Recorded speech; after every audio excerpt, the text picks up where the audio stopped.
Howitzer ভিতর গাতি রে কমে তোমারে।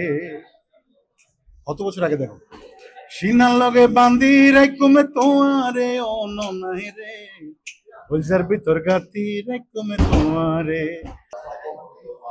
সম্মাননা পেতে সবসময় ভালো লাগে এবং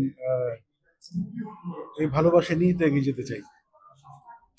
একটু জানতে চাবো, কিছুদিন যাবত আমাদের মিউজিক ইন্ডাস্ট্রির যে অবস্থাটা যদি একটু জানতে বলি, যে 5 আগস্টের পরে একটা খারাপ সময় পার করছিলাম আমরা, সেই জায়গা থেকে আপনারা আমি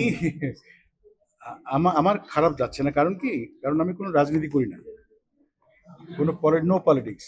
যারা আমাকে ডাকবেন আমি সবার জন্য গাই। আমি বলি, আমি কিন্তু 2003 সালে বেগম মানে আমাদের সাবেক প্রধানমন্ত্রী বেগম খালেদা জিয়ার সাথে গান করতে গিয়েছিলাম। এটা হচ্ছে মায়ানমার, আমি আর শাকিলা জাফর।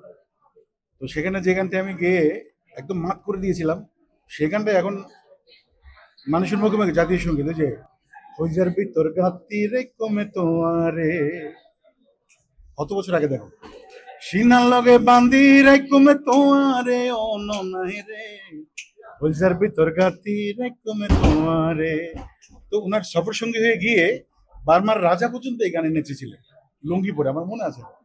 সেখানে জনাব তারেক রহমানও ছিলেন, তখনকার ফরেন মিনিস্টার, বাণিজ্য মন্ত্রী আমির খসরু ভাই, মুর্শিদ খান, তারেক রহমান সাহেব, ফালু ভাই, সবাই ছিলেন। তো একটু তারপর মনে হচ্ছে না কাজ কমে গেছে? এই শেখ হাসিনার আমল আমাকে গান করিয়েছে টানেল ওপেনিং এ। সেখানে ডিসি সাহেব আমাকে দিয়ে গান করিয়েছে। আমি গাইতে চাই। দেলোয়ার হোসেন সাইদি সাহেবও আমার গান পছন্দ করে। তার ছেলেদের সাথেও কিন্তু গান এখন আমার ভালো শুনতো। এখন দেখা গেলো আমাকে জড়িয়ে ধর একটু কোনো এরশাদ সাহেব আমাকে পছন্দ করতেন, খুব ভক্ত ছিলেন। আমাদের হোসেন মোহাম্মদ এরশাদ সাহেব প্রেসিডেন্ট, তিনি আমার খুব ভক্ত ছিলেন। তো রাজনীতি, আমার মনে হয় শিল্পীদের রাজনীতিতে যাওয়া উচিত না। কিন্তু যে বিষয়টা আমরা লক্ষ্য করছি, অনেক শিল্পী কিন্তু রাজনৈতিক ভাবে অনেকে